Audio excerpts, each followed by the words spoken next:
Presidente, kasama ron ka dito. Kaya mo kayo! Hindi!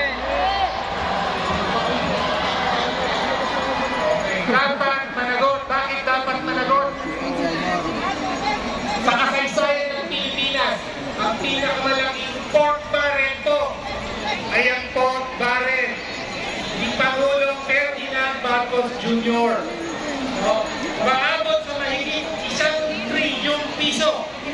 Sa 3 taon na siya'y Pangulo, maabot sa mahigit sa 1 trilyong piso ang inilaan para sa flood control project sa Balaman. Ganun po kalaki ang pondong pinabaha ni Marcos Jr. sa flood control. Ngunit natigil ang baha. Hindi! Lumulusong pa rin ba kayo sa baha? Yan po ang dapat panagot ni Marcos. No? Ang pinakamalaking mga insertion, tama po yun, napakalaking ng insertion ng Senado, napakalaking ng insertion ng Kongreso sa DPWH budget. Pero kanino ba ang budget na ito? Sino ang may hawak at may control at gumagastos sa budget? Walang ba? Si Marcos mismo. No? Kaya po, narinig nyo ba ang latest na balita? No? Samakailan lang, lumabas ang balita. No? Galing mismo sa sinumpaang dokumento na sinabit ni Marcos sa COMELEC nung siya ay tumakbo at naging presidente ng 2022. Sinumpahan niya na tumanggap siya ng 21 milyong piso mula sa mga kontraktor. No? Pwede ba yun? Bawal po yun. Ano nangyari sa 2 kontraktor na ito nang maupo na siya sa Malacanang? No? Tumanggap po ng limpang-limpang 3 milyong piso po ng mga kontrata mula sa DPWH at iba pang ahensya ng gobyerno. Kaya tuwang-tuwa po sila sa alaga nila sa Malacanang. Kaya bawal po ito sa batas. Bawal tumanggap ang sino mang kandidato ng kontribusyon sa kampanya sa panahon ng eleksyon. No? Alam niyo ba kung anong parusa sa mga kandidato tumatanggap o tumanggap ng donasyon mula sa kontrakto ng eleksyon? Alam niyo ba parusa? Disqualification, pagkatanggal sa pwesto at kulong. No? Kaya, sino po ang tumanggap ng 21 milyon na donasyon mula sa mga kontraktor? Si Marcos mismo. Sino mo tumanggap ng donasyon? Si Marcos mismo. Sino ang dapat ma-disqualify sa pasusyab bilang presidente ng Pilipinas? Sino ang dapat ma-disqualify? Sino ang dapat ma-disqualify? Marcos! Lahat ng sagot! Lahat ng sagot! Dapat! Talagang! Si Marcos mismo! Si Marcos mismo! Mabuhay po sa inyong lahat.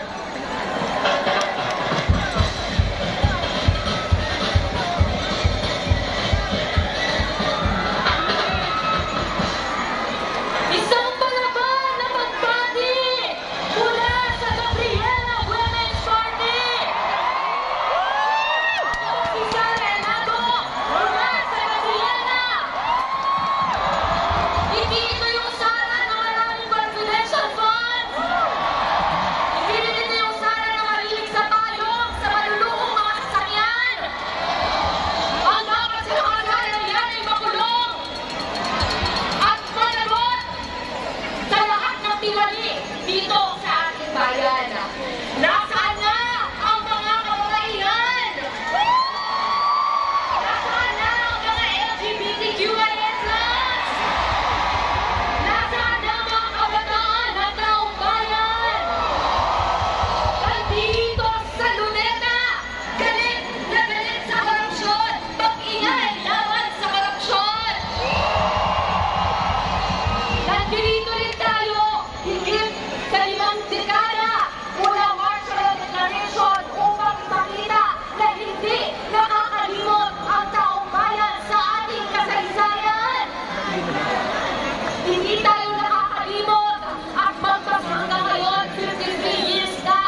lang tayong matututo mula sa kasaysayan, kundi ang sambayan ng Pilipino ay handa rin gumawa ng kasaysayan. Kasaysayan ng paglaban, kasaysayan ng pagkakaisa, kasaysayan na dapat nang baguhin ang bulok na sistema. Baguhin natin ang sistema at ang pangarap natin. Mga magsasaka naman, mga manggagawa naman, mga mangingisda naman, mga maralit ng Pilipina naman, mga migrante naman, mga katutubo naman. Yan ang boses na dapat natin karinig, boses na ating palalakasin, boses na magbabago sa sistema. Isulong natin ang pambansang demokrasya na titigilan na ang paghahari ng mga Panginoong Tayupa, paghahari ng mga bayani ng dayuhang interes sa ating sariling bayan. Kaya ang ating pagkilos ngayong araw ay para sa Pilipino, para sa Pilipinas, na handang baguhin ang sistema, handang sulong ang tunay na kalayaan at demokrasya dito sa ating bansa. Mabuhay ang lahat, itaas natin ang ating kamao.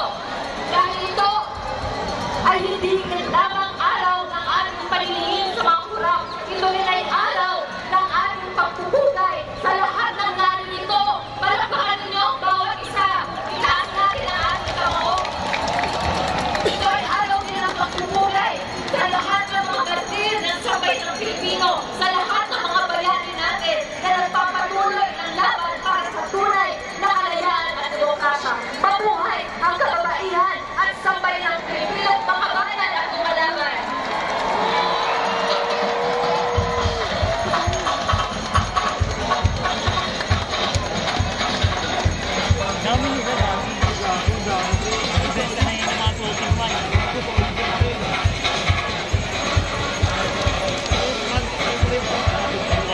Human shield.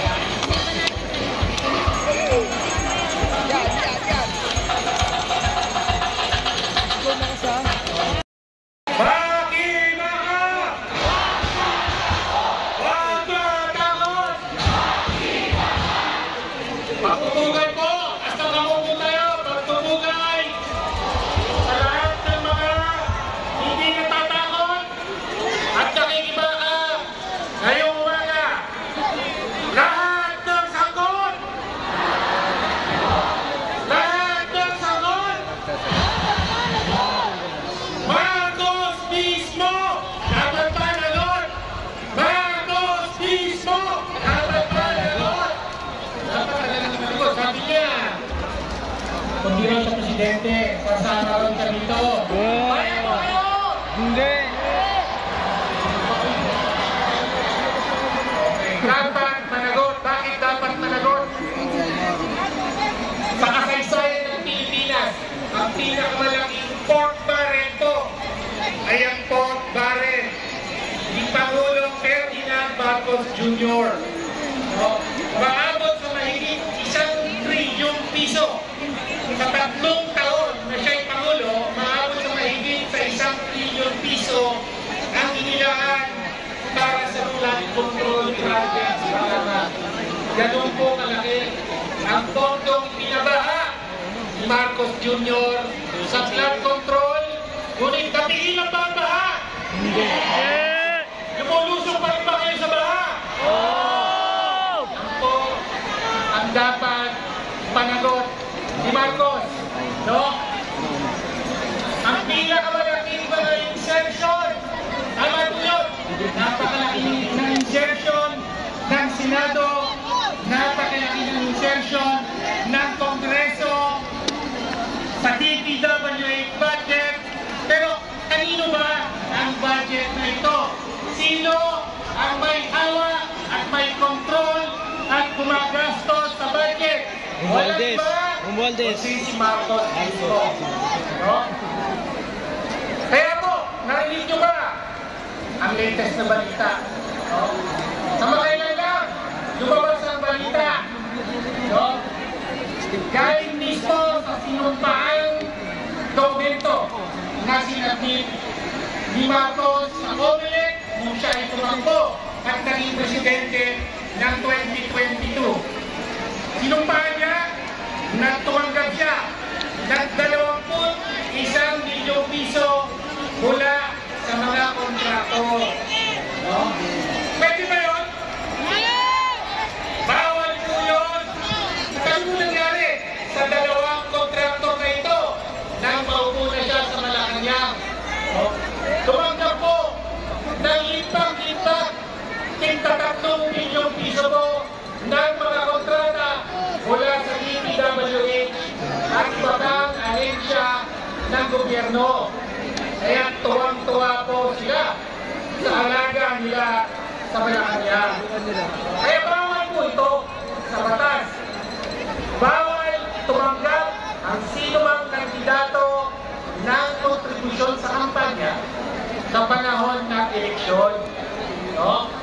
Alam niyo ba kung anong parusa sa mga kandidato tumatanggap o tumanggap ng donasyon mula sa kontrakto ng eleksyon? Alam niyo ba parusa? Disqualification, magkatanggal sa pwesto at kulong. No?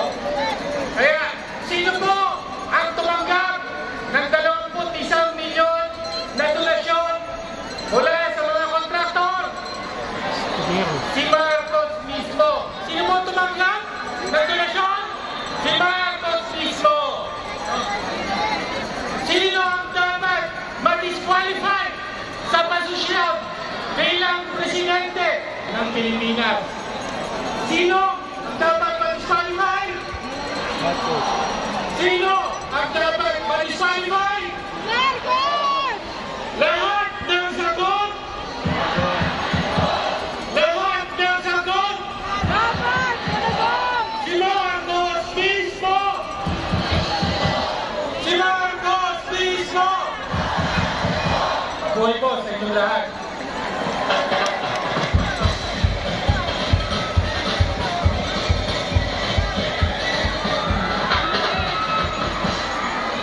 Isang palaban na pagbati mula sa Gabriela Women's Party.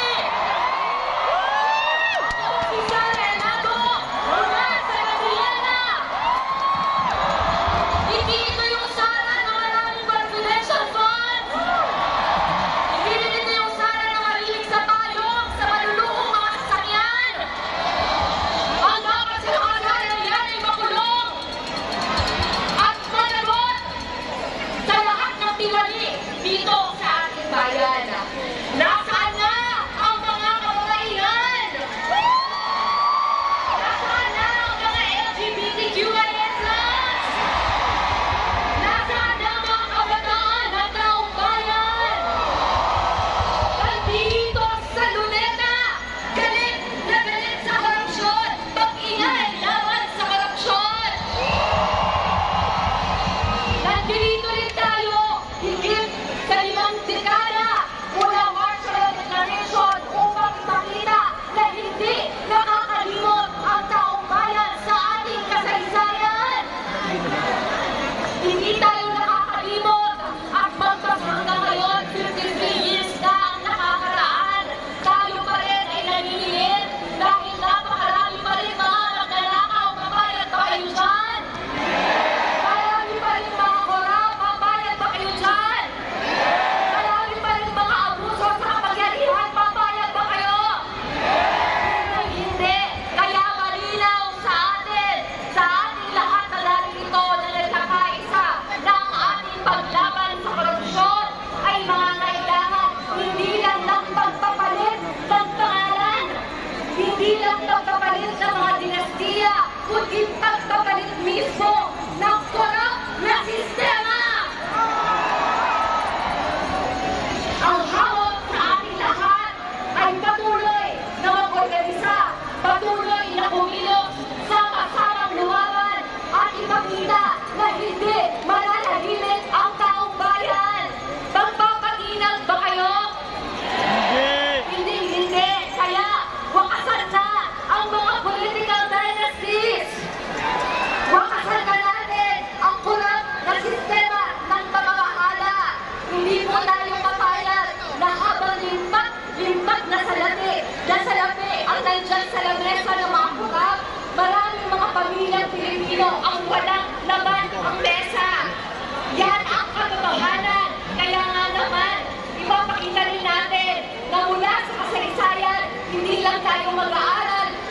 tayong matututo mula sa kasaysayan, kundi ang sambayan ng Pilipino ay handa rin gumawa ng kasaysayan.